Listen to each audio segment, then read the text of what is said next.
ప్రకాశం జిల్లాలో కొండ చిలువ కలకలం సృష్టించింది. ఉమామహేశ్వరం గ్రామంలోని ఓ స్కూల్లోకి కొండ చిలువ దూరింది. అప్పటికే ఓ కోడిని చంపి మరో కోడిని మింగేసి ఉండడంతో అది ఎటు కదలేని స్థితిలో పడి ఉంది.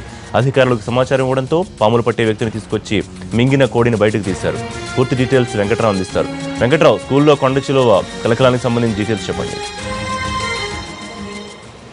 ప్రకాశం జిల్లా ముండ్లమూరు మండలం ఉమామహేశ్వర అగ్రహారం గ్రామంలో ఉదయం కొండచిలువ కలకలం రేకెత్తించింది. ఉదయం స్కూల్కి వెళ్లిన పిల్లలకు స్కూలు గేటు బయటనే 20 అడుగుల భారీ కొండచిలువ దర్శనమిచ్చింది. దీంతో విద్యార్థులంతా భయాందోళనకు గురయ్యారు.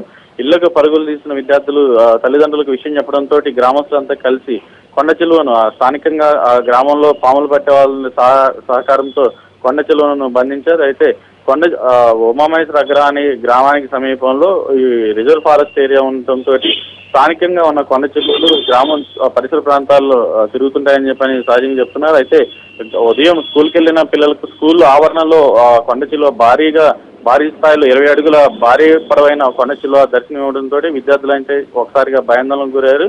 అయితే ప్రస్తుతం అయితే కొండ చిలువను బంధించిన గ్రామస్తులు దీనికి సంబంధించి ఫారెస్ట్ అధికారులకు సమాచారం అందించారు. ఫారెస్ట్ అధికారులు వారి నుంచి కొండ చిలువను సాధన చేసుకునే ప్రయత్నంలో ఉన్నారు. Right Venkatrao, thank you.